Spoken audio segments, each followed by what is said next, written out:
नमस्कार, स्वागत है आप सभी का ई पोस्टल नेटवर्क में, डाक विभाग का सबसे बड़ा और सबसे विश्वसनीय चैनल, साथ ही साथ जीडीएस और पोस्टल एम्प्लॉयज़ का सबसे बड़ा पोस्टल कोचिंग इंस्टीट्यूट।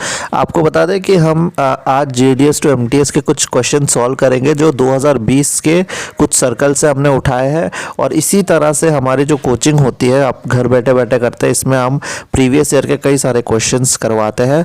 तो इसमें से आज आपको कुछ डेमो भी मिल जाएगा, और आप लोग अगर जुड़ना चाहते हैं तो ज़रूर जुड़ जाइए, क्योंकि इस क्वेश्चन पेपर में एक भी क्वेश्चन ऐसा नहीं था जो कोर्स के बाहर था, यानी जो हमने सिलेबस पढ़ाया था उसके बाहर था।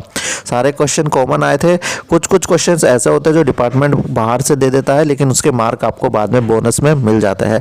तो आइए आपको हम शुरू करते हैं। और अगर आपको कोचिंग में जुड़ना है, डेली आपको अगर वीडियो चाहिए, वीडियो देखना चाहते हैं, परीक्षा देना चाहते हैं, एमसीक्यू टेस्ट देना चाहते हैं, और आप प्रमोशन पक्का करना चाहते हैं, तो नीचे नंबर दिया है 8638587698। इस नंबर पर अभी आप व्हाट्सएप कर सकते हैं। ये नंबर में आप व्हाट्सएप करते ही आपको हम डेमो वगैरह भेज देंगे। 3-4 बैच अभी एमटीएस के शुरू होने वाले हैं और अब चल रहे हैं। आप लोग जुड़ जाइएगा, क्योंकि हज़ारों पोस्टल एम्प्लॉयज़ यहीं से प्रमोशन लेते हैं। और जीडीएस से अगर आपको एमटीएस बनना है, डिपार्टमेंटल बनना है, ये सारे हैरेसमेंट से दूर रहना है, तो आप लोगों को ये कोर्स में एक बार ज़रूर इनरोल यानी ज्वाइन करना चाहिए। आइए, इंपॉर्टेंट है, ठीक है। अगर आप एग्ज़ाम में जा रहे हैं, आप सोचिए कि अगर आप जंग में जा रहे हैं, जितना ज़रूरी होता है आप लोगों को बंदूकें ले जाना, गोलियां ले जाना, उतना ही ज़रूरी होगा इसको पढ़ के जाना, ठीक है। यहीं से सवाल बन जाएंगे, क्योंकि इससे बाहर कोई सवाल नहीं आएगा। तो 23 सर्कल है हमारे पास, जितना अवेलेबल होगा हम आपको करा देंगे, ठीक है। तो ये बहुत ज़रूरी है। कई लोग बोलेंगे हमें पीडीएफ दे दीजिए, हम पीडीएफ से पढ़ लेंगे, तो पीडीएफ बिल्कुल भी नहीं दिया जाएगा। आपको इसको लेक्चर की तरह पढ़ाया जाएगा, ताकि चीज़ें हम समझा सके आपको, कहाँ से सवाल आया है, क्या सवाल है, और कहाँ पे आपको ज़्यादातर ध्यान देना है पढ़ने के लिए। तो यहाँ से सिर्फ वीडियो लेक्चर दिया जाएगा और आपको ये पढ़ाई की तरह समझना है, ठीक है। अब इसको मत सोचिए कि प्रीवियस ईयर का क्वेश्चन है, ये आपका सिलेबस है, इसको समझिए, ठीक है। चलिए, आंध्र प्रदेश के क्वेश्चन पेपर से हम शुरू करते हैं। सबसे पहले हमारा सवाल आया है, 50 क्वेश्चन हम सॉल्व करते हैं, ठीक है, ज़्यादा टाइम नहीं लेंगे। पोस्ट ऑफिस इसमें बताया जा रहा है, पोस्ट ऑफिस इंचार्ज जो होते हैं ग्रामीण डाक सेवक होते हैं। ग्रामीण डाक सेवक जिस पोस्ट ऑफिस के इंचार्ज होते हैं, यानी ब्रांच पोस्ट ऑफिस, वो मिनिमम कितने घंटों के लिए खोला जाता है? तो 1 का जवाब क्या होगा? डी, 4 घंटों के लिए। तो सभी को पता है 4 घंटों के लिए खोला जाता है। सेकंड है हमारा फ्रैंकिंग मशीन। फ्रैंकिंग मशीन में कितनी डाई होती है? ये हमने सवाल आपको ऑलरेडी कराया था, आपको याद कीजिए, पीओ गाइड 1 के सवाल है ये सारे। तो फ्रैंकिंग मशीन में कितनी डाई होती है आप सभी को पता है? 2 डाई होती है। देखिए, लाइसेंस डाई और वैल्यू डाई, ये 2 डाई होती है, ठीक है। तो 2 का सी होगा। तीसरे नंबर पे आता है पोस्ट ऑफिस और पोस्ट बैग का रेंट। अगर कॉम्बाइन, इन दोनों का कॉम्बाइन रेंट कितना होता है 1 साल के लिए? तो सभी को पता है ये होता है डी, यानी 250, ठीक है। चौथा नंबर आता है, चौथा नंबर है हमारा main duty of letter box peon. Letter box peon का मेन काम क्या होता है? तो इसका आंसर होगा सी, इसका काम, क्योंकि इनका काम होता है लेटर बॉक्स के अंदर का जितना भी लेटर है वो सारे क्लियर करना, ठीक है। तो clear all outside letter boxes, ठीक है। लेटर बॉक्स को क्लियर करना इनका काम होता है। 5वां नंबर है हमारा postage due chargeable on the delivery. देखिए, कोई भी अनपेड ऑफिशियल पोस्टल आर्टिकल हो, अनपेड मतलब अवैतनिक, आप कह सकते हैं औपचारिक, जितने पोस्टल आर्टिकल होते हैं उसमें कितना रुपए टैक्स लगाया जाता है, ये सवाल है। तो इसका होगा दोस्तों सिंगल डेफिशिएंसी, बी होगा इसका आंसर। इसका मतलब है जितना डेफिशिएंसी यानी जितना कम रुपए दिया है उतना ही लिया जाएगा, इससे ज़्यादा भी नहीं, इससे कम भी नहीं, डबल भी नहीं, कुछ भी नहीं, ठीक है। जितना कम है उतना लिया जाएगा, क्योंकि ये सरकारी है, ठीक है। 6ठे नंबर पे देखिए, 6 नंबर है हमारा फी चार्ज इशू और डुप्लीकेट पासबुक। अब डुप्लीकेट पासबुक का कितना हो गया है आप सभी को पता है? इसका आंसर है 50 रुपये, ठीक है। एएमपीसी का फुल फॉर्म आ गया, तो इससे आसान तो और कुछ आ ही नहीं सकता। एएमपीसी का फुल फॉर्म आप सभी को पता है, ऑटोमेटिक मेल प्रोसेसिंग सेंटर, ठीक है। कभी कभी ऑटोमेटेड भी आ जाएगा, ईडी लग जाएगा, तो वो भी सही होगा, ठीक है। ऑटोमेटेड भी सही है। तो ये हो गया आपका। चलिए, 8वां नंबर देखते हैं, पोस्ट ऑफिस कितने भाग के होते हैं? इससे आसान सवाल कहाँ से ही पूछेगा। देखिए, 3 ही तरीके के होते हैं, आप सभी को पता है, ठीक है। लाइसेंस, जो फ्रैंकिंग मशीन का लाइसेंस होता है, जो प्राइवेट यूज़र के लिए होता है, यानी कि इंडिविजुअल की यहाँ पे बात की जा रही है, एकल लोगों के लिए, वो कौन देता है? तो इसका सही जवाब होगा एसपी एसएसपी ही देते हैं, आप सभी को पता है, ये सब हम पढ़ा चुके हैं, ठीक है। 10वें नंबर पर आता है, 10वां नंबर है हमारा maximum period of detention of VP article, valuable article को पोस्ट ऑफिस में कितने दिन तक रखा जाता है, कितने दिन तक वेयर हाउसिंग चार्जेस पर रखा जाता है, वेयर हाउसिंग मतलब भंडारण शुल्क पर कितने दिन तक रखा जा सकता है। तो इस सभी इसका आंसर सभी को पता है, 7 दिन तक रखा जा सकता है। ये सब हम पढ़ा चुके हैं, ठीक है। 11th में देखते हैं, ठीक है। 11 नंबर में हम देखते हैं, 11 नंबर है letter box planted in a post office mail office should be cleared by. कौन साफ करेगा? लेटर बॉक्स जो कि पोस्ट ऑफिस और मेल ऑफिस में है, उसका जो अंदर का आर्टिकल्स वगैरह आएंगे, वो जो जमेंगे, उसको कौन क्लियर करेगा? तो उसका जवाब होगा PA, ठीक है, पोस्टल असिस्टेंट और सॉर्टिंग असिस्टेंट, ये करेंगे, ठीक है।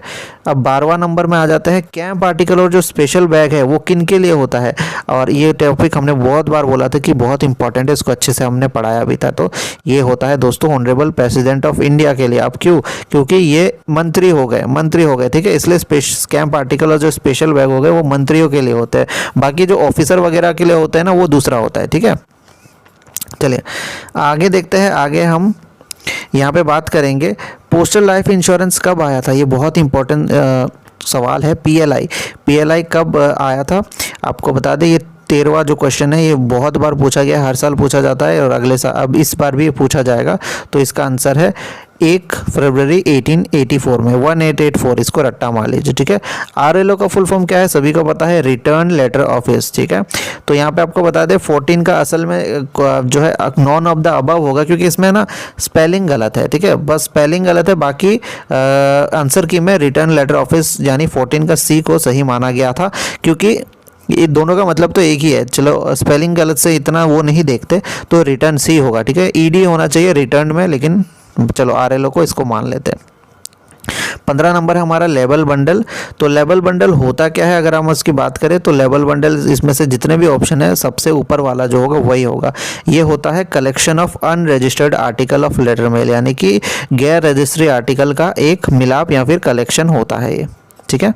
चलिए नेक्स्ट हम चलते हैं 16 में। यह है डिपार्टमेंट ऑफ पोस्ट जो है उसमें कितनी सर्कल है अभी प्रेजेंट, आपको बता दे। तो ये तो कितना आसान सवाल है, अगर इससे आसान तो सवाल डिपार्टमेंट पूछ ही नहीं पाएगा, ठीक है। तो 16 का सभी को पता है, 23 सर्कल होता है, ठीक है। 17 नंबर में आते हैं जो पोस्टल फ्रैंकिंग मशीन है, ये कैसी मशीन है, क्या करने के लिए है। तो आप सभी को पता है ये जो है स्टम्प मारने की मशीन है, तो ये सही हो जाएगा, ठीक है। नेक्स्ट है हमारा 18, और 18 में बताया गया है refuse register article presented for delivery shall be detain in post office.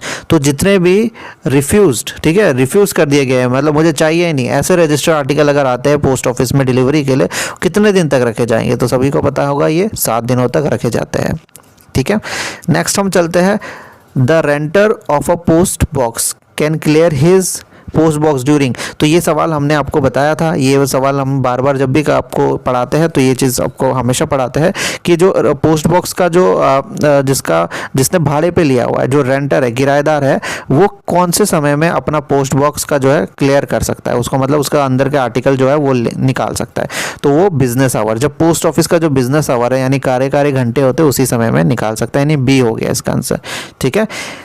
20वां question देखिए, following are entitle to use service postage stamp on official postal article. कौन से वे कौन से लोग हैं या कौन से ऑफिसर वो है जिनको पोस्टेज स्टैम्प, ठीक है, सर्विस पोस्टेज स्टैम्प यानी जो सेवा डाक टिकट है उसको इस्तेमाल करने का हक दिया गया है। तो आपको बता दें इसका आंसर होगा ऑल गवर्नमेंट ऑफिसर्स, ठीक है। तो प्राइवेट को छोड़ दीजिए, सारे गवर्नमेंट ऑफिसर्स यहाँ पे, ठीक है। तो कौन सा हो गया, बी।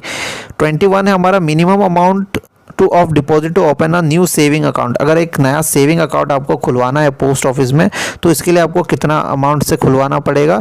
तो इसका आंसर है सी, जो कि है 500 रुपये। ESMO का फुल फॉर्म हमने पढ़ा है, इसका क्या आएगा देखिए, ESMO का फुल फॉर्म होगा ए एक्सटेंडेड सैटेलाइट मनी ऑर्डर, ठीक है, ए होगा इसका। चलिए 23 देखिए, मेल ऑफिस क्या है, मेल ऑफिस है आपका स्टेशनरी ऑफिस ऑफ RMS, यानी रेलवे मेल सर्विस का स्टेशनरी ऑफिस है। ये सब पढ़ा चुका है, कुछ भी नहीं छोड़ा है हमने, ठीक है, सारे क्वेश्चन कॉमन है। 24 नंबर में हम देखते हैं रजिस्टर्ड न्यूज़पेपर और जो पैकेट होते हैं रजिस्टर्ड न्यूज़पेपर के, वो रविवार को भी एक्सेप्ट किए जाते हैं और हॉलीडे को भी एक्सेप्ट किए जाते हैं, लेकिन आगे डैश दे दिया है 24 में। यहाँ पे देखिए इसमें क्या लेट फीस लगता है या नहीं लगता है, ये सवाल है। तो हमने आपको पढ़ाया था, याद कीजिए, रविवार को भी एक्सेप्ट होंगे, हॉलीडे को भी एक्सेप्ट होंगे, वो भी बिना लेट फीस के, ठीक है, विदाउट लेट फीस, ठीक है। चलिए नेक्स्ट है हमारा prompt delivery of a postal article is facilitated. तो इसमें क्या बताया गया है, 25 नंबर में आपको बताया गया है कि बहुत प्रॉम्प्ट मतलब बहुत अच्छे से और बहुत जल्दी डिलीवरी करा देंगे पोस्टल आर्टिकल की। और नीचे कंडीशन रख दी है, तो उसका सही जवाब होगा if the article is having correct and complete postal address. तो ये हमारा, ये याद रखिएगा, ये भी हम पढ़ाए थे कि अगर आप पोस्टल एड्रेस सही लिखते हैं तो क्या फ़ायदा होता है कि वो बहुत ही जल्दी डिलीवरी करा देता है और बहुत सटीक डिलीवरी कराता है। तो यही सवाल है, थोड़ा सा घुमाया हुआ था इन्होंने, ठीक है। तो पहला में ही हमने पढ़ा, तो पहला में ही वो पता चल गया, ठीक है। 26 नंबर में चलते हैं। Following letters can be delivered through post box. कौन कौन से लेटर है जो पोस्ट बॉक्स के थ्रू आप डिलीवर कर सकते हैं। तो इसमें तो सभी को हमने पढ़ाया था पहले हमारा चैप्टर में, जब हमने पढ़ाया इसको अच्छे से हमने अंडरलाइन भी किया हुआ है कि वो है फुल्ली प्रीपेड अनरजिस्टर्ड लेटर, ठीक है। 26 का क्या होगा, ए, फुल्ली प्रीपेड अनरजिस्टर्ड लेटर। 27 देखते हैं। ऑफिशियल पोस्टल आर्टिकल जो होता है उसके ऊपर कुछ सुपरस्क्रिप्शन यानी कुछ चिन्ह कुछ लिखा होना चाहिए। क्या लिखा होना चाहिए, OIGS, सभी को रट्टा होगा, ये होता है ऑन इंडिया गवर्नमेंट सर्विस, ठीक है। सिंपल सी बात है, ये सब आपको पढ़ा चुके हैं हम। 28 नंबर में चलते हैं। 28 नंबर में है the limit up to which single money order can be issued in post office. Post office में एक एकल मनी ऑर्डर कितने तक का इशू किया जा सकता है। तो 28 का सभी को पता है, 5,000 रुपये लिमिट है। एक GPO क्या होता है आपको बता दें, जनरल पोस्ट ऑफिस क्या होता है, हमने पढ़ाया था, थोड़ा अच्छे से याद कीजिए। तो GPO क्या होता है, एक हेड पोस्ट ऑफिस होता है जो हेड क्वार्टर और सर्कल के हेड क्वार्टर में होता है। तो D आप मार्क करेंगे इसमें, ठीक है। चलिए 30वें नंबर पे 30th नंबर में आते हैं। तो तीसरा जो 30 नंबर है इसमें बताया जा रहा है एक सॉर्टिंग ऑफिस क्या होता है। सॉर्टिंग ऑफिस में होता क्या है, तो इसमें बताया जा रहा है जो सॉर्टिंग ऑफिस है वो एक ऐसा ऑफिस होता है जो सॉर्टिंग मेल बैग को खोलता है और उसको डिस्पैच यानी प्रेशन भी करता है, उसको खोलता भी। तो उसमें C आंसर सही हो जाएगा, ठीक है। तो सॉर्टिंग ऑफिस जो होता है वो एक ऑफिस होता है, office which open and dispose sorting mail bags, ठीक है। 31 पे आइए। 31 पे है लुक एट दिस सीरीज। इसमें हमने एक सीरीज बना दिया गया है और इसमें बताया जा रहा है कि इसका अगला नंबर क्या होगा। तो ये सारे क्वेश्चन जो आएंगे ये सारे मैथ्स वगैरह के सवाल है, तो ये आपको सॉल्व कराया जाएगा अलग से, ठीक है। नेक्स्ट हम चलते हैं फाइंड। यहाँ पे हमने जो किया है ना, आज हम सिर्फ डिपार्टमेंटल और GK कराएंगे और मैथ्स का हमारा अलग से टीचर है, वो आपको मैथ्स का सॉल्व कराएगा, ठीक है। चलिए 33 में देखते हैं यूनिवर्सल पोस्टल यूनियन कब इस्टेब्लिश हुआ था। ये वेरी इंपॉर्टेंट क्वेश्चन है दोस्तों, और थोड़ा सा MTS के बाहर ही है फिर भी, क्योंकि ये फॉरेन पोस्ट से सवाल है, फिर भी हमने ये पढ़ाया था। यूनिवर्सल पोस्टल यूनियन जो 33 है उसका आंसर होगा 1874, ठीक है। GK में आ जाते हैं कि ताजमहल कौन से नदी के किनारे बसा हुआ है। तो ताजमहल जो है 34, इसका आंसर होगा B, यमुना नदी, ठीक है। दिल्ली के करीब से गुजरता है ना यमुना नदी, आगरा में, ठीक है। अब आ जाते हैं दोस्तों रैम का फुल फॉर्म पूछा गया है, कंप्यूटर से एक सवाल आ गया है, ये भी ऑलमोस्ट आउट ऑफ सिलेबस ही कह सकते हैं, पर फिर भी जनरल क्वेश्चन है, GK में आप इसको ले सकते हैं, ठीक है। तो 35 का आप सभी को पता है रैंडम एक्सेस मेमोरी इसका जवाब होगा। इसके बाद मैथ्स के कुछ सवाल है। 37 है इंटरनेशनल वुमेन डे कब सेलिब्रेट किया जाता है। तो 37 का आंसर होगा B, 8 मार्च को। तो ये सारी चीज़ें आप देख लीजिए। इसमें ना GK में कुछ टफ ज़्यादा आया नहीं है, सिर्फ सवाल ये पूछे जा रहे हैं सबसे बड़ा कौन सा है, सबसे छोटा कौन सा है, या फिर नदी कौन सी है, या फिर दिनांक पूछ दिया, डेट पूछ लिया, तो यही है, ठीक है। जैसे 38 में देखिए लार्जेस्ट सी, सबसे बड़ा सी कौन सा है, सबसे बड़ा जो समुद्र है कौन सा है, इसमें पूछा जा रहा है। तो 38 का आंसर जो होगा C होगा, पैसिफिक सी। इसके बाद मैथ्स के कुछ सवाल है। 41 में विक्टोरिया वाटरफॉल, ये जो वाटरफॉल है, ये जो झरना है, ये कहाँ पे है, विक्टोरिया वाटरफॉल कहाँ पे है। तो 41 का आंसर हो जाएगा यहाँ पे A, साउथ अफ्रीका में, ठीक है। इंडियन कॉन्स्टिट्यूशन, इंडिया हमारा जो भारत का संविधान है, ये कब आया था अपने पावर में, एग्जिस्टेंस में। तो 42 का आंसर हो जाएगा A, 26 जनवरी 1950 को, ठीक है। इसके बाद कुछ मैथ्स के भी सवाल है, यहाँ पे आप देख सकते हैं। पिन कोड वेरी इंपॉर्टेंट है, पिन कोड कब इंट्रोड्यूस किया गया था। तो 46 का आंसर है A, क्या होगा 15/8/1972, ठीक है। 47 में है जापान की करेंसी, मुद्रा क्या है जापान की। तो 47 का आंसर हो जाएगा C, येन है, ठीक है। World consumer rights day, world consumer rights day कब मनाया जाता है। तो 48 का आंसर होता है C, मार्च 15 को, ठीक है। इसके बाद ये 2 मैथ्स के सवाल हो गए। चलिए, तो ये हो गया हमारा, ये पेपर 1 ही हम करेंगे आज, और इसमें बता दें हम मैथ्स और डिपार्टमेंटल करेंगे। तो डिपार्टमेंटल लगभग सारे कॉमन आए थे, हमने जितने पढ़ाए थे। अब जल्दी से असम का भी देख लेते हैं। असम का जो क्वेश्चन पेपर है थोड़ा सा उल्टा सीधा आ गया है, यहाँ से सब सीधा है, ये फर्स्ट पेज थोड़ा टेढ़ा आया हुआ है, ठीक है, फिर भी हम आपको समझा देंगे, ठीक है। पहला क्वेश्चन यहाँ पे पूछा गया है कि जो अकाउंट बैग होता है उसका मूवमेंट कौन से 2 ऑफिस के बीच में होता है। तो ये सवाल हमने कुछ दिन पहले ही आपको समझाया था। ये हेड पोस्ट ऑफिस और उसके सब पोस्ट ऑफिस के बीच में होता है, यानी 1 का डी होगा। सेकंड क्वेश्चन है, नीचे में से कौन सा स्टेटमेंट गलत है। तो हमेशा याद रखिएगा, ये पहला क्वेश्चन अच्छे से पढ़िएगा। किसी में रहेगा स्टेटमेंट कौन सा सही है और किस में गलत है। इसमें लिखा है is not a correct statement. तो इसमें जो सी को है ना कि cash back are due back, इसमें बताया जा रहा है जो कैश बैग होता है वो एक ड्यू बैग होता है। ड्यू बैग मतलब जो डेली इस्तेमाल किया जाता है, तो ये गलत है, कैश बैग को डेली इस्तेमाल नहीं किया जाता है, ठीक है। अब आगे बताया जा रहा है, वो ऑर्डर बताइए जो सुपरिंटेंडेंट आरएमएस जो है, आरएमएस के सुपरिंटेंडेंट बता देते हैं सॉर्टिंग लिस्ट में कुछ बदलाव करने के लिए, यानी कि जो छटाई सूची है ना उसमें बदलाव करने के लिए। तो ये सबको ही पता है, इसका आंसर होगा ए ऑर्डर कहलाता है वो, ठीक है। और एक और होता है जो अपने सबऑर्डिनेट को ऑर्डर देता है जिसमें कि ड्यूटी के बारे में बताया जाता है, वो उसको बी ऑर्डर कहते हैं, ठीक है। तो ये हो गया ए ऑर्डर। नेक्स्ट है हमारा office where only closed bag, ऐसा ऑफिस जहाँ पे केवल जो क्लोज बैग होता है उसको प्राप्त किया जाता है और उसको डिस्पैच यानी प्रेषण किया जाता है, उसको क्या कहते हैं। तो इसका आंसर आप सभी को पता है, टीएमओ, ट्रांजिट मेल ऑफिस। चलिए, यहाँ से ठीक है, यहाँ से हम अच्छे से पढ़ाते हैं। इसमें पता जा रहा है विच of the following is not associated with RMS, RMS से इनमें से कौन सा रिलेटेड बिल्कुल नहीं है। तो जो 5th होगा उसका आंसर होगा डी, जो नोडल पोस्ट ऑफिस होता है ना वो रिलेटेड नहीं होता। ऊपर के तीनों देख लीजिए, ये है सब record office, subsidiary sorting assistant और सेट ऑफ सेक्शन, ये तीनों ही आरएमएस से रिलेटेड है। पर जो नोडल पोस्ट ऑफिस होता है उसका काम कुछ और होता है जो हमने आपको पढ़ाया था, ठीक है। आगे देखते हैं, ये पोस्टल वॉल्यूम से सवाल आता है, ठीक है। चलिए, नेक्स्ट है हमारा ये जीके से सवाल है, डांडी मार्च, ठीक है। During freedom struggle of India which of the following movement, जब हमारा भारत का जो फ्रीडम स्ट्रगल चल रहा था, है ना, ये जब स्ट्रगल चल रहा था तो डांडी मार्च मूवमेंट हुआ था। और ये किससे रिलेटेड है, कौन से मूवमेंट से रिलेटेड है। तो 6 का आंसर होगा सिविल डिसोबीडियंस मूवमेंट होगा ये, ठीक है।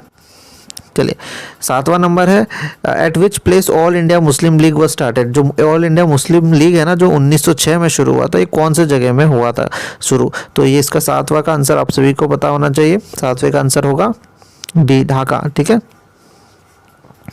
नेक्स्ट है हमारा रिवर जो है Manas, is a tributary in which of the following river. तो इसमें मतलब जो मानस है, ये जो मानस नदी है वो कौन सी नदी का ट्रिब्यूटरी है। तो इसका 8वां का आंसर होगा सी, ब्रह्मपुत्र मानस नदी है, ठीक है। मानस असम का नदी भी है और असम में एक नेशनल पार्क का भी नाम है। आगे देखते हैं, eight which of the following hill eastern Ghat and western Ghat join, यानी इसमें पता जा रहा है जो ईस्टर्न घाट और वेस्टर्न घाट होता है वो कौन से जगह में जॉइंट होता है। तो 9वां का आंसर होगा नीलगिरी हिल्स में, ठीक है। Sufi philosophy is primarily based on the concept of the following, तो जो सूफी फिलोसफी है उससे रिलेटेड एक सवाल आया है, इसका आंसर होगा यूनिटी विद गॉड, यानी भगवान से एकता। नेशनल स्पोर्ट्स डे पे सवाल आ गया, तो जैसा हम बता रहे थे ना कि ये सब जो दिन साल में कौन कौन से महत्वपूर्ण दिनांक है वो सारे आपको याद करने हैं, दिन के बारे में ज़्यादा सवाल आते हैं, ठीक है। 11th है नेशनल स्पोर्ट्स डे कब सेलिब्रेट किया जाता है। तो 11 का आंसर होगा डी, अगस्त 29, ठीक है। वो कौन इंसान थे जिनको सबसे पहले भारत में नोबेल प्राइज़ दिया गया था। तो 12 का आंसर होगा ए, रविंद्रनाथ टैगोर। तो आप देख सकते हैं यहाँ पे सवाल कहाँ से आ रहा है, सबसे बड़ा, सबसे छोटा, सबसे पहला, ऐसे सवाल ये सब आते हैं, ठीक है।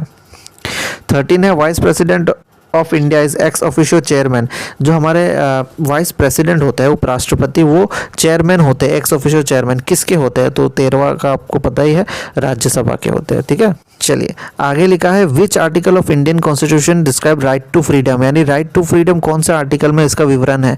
तो 14 का होगा आर्टिकल 19, ठीक है।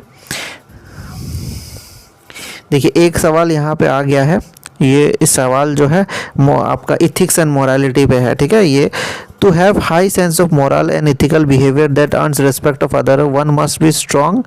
तो इसका जो जवाब है देखिए, ये एक तरह का कहावत है और एक तरह का छोटा सा सवाल है। एथिक्स का एक आता है ना टॉपिक, इसमें एक ही सवाल आता है कभी कभी, ठीक है। इसमें पता चला है अगर to have high sense of moral and ethical behaviour, अगर आपके अंदर बहुत ही एक मोरालिटी होनी अगर होती है तो उसके लिए आपके पास क्या होना चाहिए, तो उसमें बताया इसका सही आंसर होता है कैरेक्टर। एक बहुत शक्तिशाली अगर आपका एक कैरेक्टर होता है तो आपको बहुत ज़्यादा रिस्पेक्ट मिलती है और आपका जो बिहेवियर होता है वो इथिकल होता है, ठीक है। तो ये हो गया। फिर कुछ मैथ्स के सवाल है यहाँ पे, इनको इग्नोर करेंगे क्योंकि इनको तो मैथ्स का टीचर पढ़ाएंगे, ठीक है इसमें, ठीक है। दमन एंड दीव कौन से पोस्टल सर्कल में आता है, सबसे आसान सवाल है, ठीक है। ये तो सभी को पता होना चाहिए, ये आता है गुजरात में। Generally who has the authority to fix working hour of any post office, कोई भी पोस्ट ऑफिस का टाइमिंग फिक्स करने का अधिकार किसके पास होता है, तो 27 का आंसर होगा हेड ऑफ द सर्कल, ठीक है। और यहाँ पे एक स्टेटमेंट दे दिया है विच टू सेंस, यहाँ पे एक स्टेटमेंट दिया है, स्टेटमेंट वाले सवाल भी आप कंफ्यूज हो जाते हैं, लेकिन कंफ्यूज होना नहीं है, ठीक है, इसको पढ़ना है। जैसे इसमें 28 में बताया headquarter of Punjab postal circle is Amritsar, ये पहला का स्टेटमेंट। और दूसरा headquarter of Gujarat postal circle is Surat, तो इसका 28 का आंसर क्या होगा, 28 का आंसर होगा वो दोनों जो जितने दोनों बोला, पंजाब ना ही पंजाब का अमृतसर है और ना ही गुजरात का सूरत है, दोनों गलत है। तो कौन सा ऑप्शन सही होगा, बी, ठीक है, बी सही हो जाएगा। चलिए नेक्स्ट है हमारा नॉर्मल वर्किंग डे में बिजनेस आवर जो है, बिजनेस आवर आपको पढ़ाया था हमने, इसमें जो पोस्टेज स्टैम्प और स्टेशनरी बेचने का समय वो कितना होता है, तो आप सभी को पता होगा ये पोस्ट ऑफिस जितने दिन देर खुला रहेगा उतना देर ये बेच सकते हैं, यानी ए हो जाएगा इसका आंसर, ठीक है। 30 का आ गया है, एक और सेंटेंस आ गया है, इसमें बताया जा रहा है रेवेन्यू स्टैम्प, पहला सेंटेंस है revenue stamps can be used for payment of postage, इसमें बताया जा रहा है जो रेवेन्यू स्टैम्प होता है वो हम डाक शुल्क को अदा करने में इसका पे कर सकते हैं। दूसरा है the main purpose of philatelic bureau is to cater needs of philatelist and stamp collector, यानी कि फिलेटेलिक ब्यूरो इसलिए खोला गया था ताकि जो फिलेटेलिस्ट यानी जो स्टम्प से प्यार करते हैं, जो स्टम्प की पढ़ाई करना चाहते हैं और फिर स्टम्प जमा करने चाहते हैं उनके लिए, तो बी तो से बिल्कुल सही लग रहा है। अब 30 वाला का फर्स्ट हम देख लेते हैं, 30 वाला का फर्स्ट क्या है, तो इसमें बताया जा रहा है revenue stump can be used for payment of postage, तो ये गलत है, फर्स्ट का आंसर गलत है, ठीक है। तो इसका सही आंसर क्या होगा, इसका आंसर होगा जो स्टेटमेंट 2 है वो सही है, तो डी होगा इसका आंसर, ठीक है, डी बिल्कुल सही है। और एक आ गया है यहाँ पे सेंटेंस, ठीक है, यहाँ पे बताया जा रहा है generally stump should be pasted on right hand top corner में, एड्रेस साइड के राइट हैंड टॉप कॉर्नर में स्टम्प यानी डाक टिकट लगाना चाहिए। और दूसरे में कहा जा रहा है every article has to be stamp with date stamp at least 2 post office, तो इसमें बताया जा रहा है हर आर्टिकल को कम से कम 2 पोस्ट ऑफिस के डेट स्टम्प लगते ही लगते हैं। क्या ये सही है, तो 31 का हम देखेंगे, बिल्कुल दोनों ही सही है। सबसे पहली बात जो हमारा डाक टिकट होता है वो राइट हैंड टॉप कॉर्नर में लगता है, ठीक है।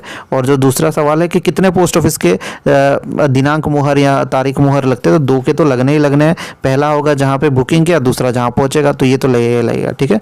चलिए, तो बहुत आसान सवाल आता है एमटीएस में, ठीक है, बस आपको थोड़ा गहराई में पढ़ना होता है हमारे लेक्चर्स को।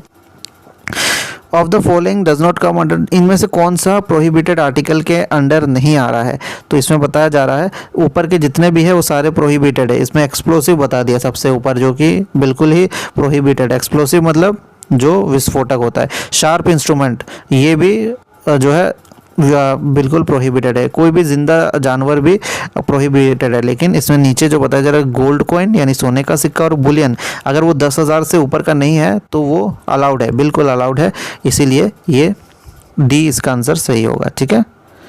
चलिए, ऑफिशियल पोस्टल आर्टिकल, ठीक है, जब पोस्ट किए जाते हैं गवर्नमेंट ऑफिसर द्वारा, ठीक है, who is authorise to use service term must bear, देखिए जिसको सर्विस टर्म इस्तेमाल करने का, ये फिर से एक और सवाल आ गया, पहले भी आया था, ये आज ही के पेपर में आंध्र प्रदेश में भी आया था, तो ये तो कौन सा होगा, OIGS होगा, सिंपल सी बात है, ठीक है। एक और स्टेटमेंट आ गया है, स्टेटमेंट में बताया जा रहा है कि पोस्ट ऑफिस जो होता है, पोस्ट बॉक्स जो होता है वो फ्री में अवेलेबल होता है, पहली बात, ठीक है।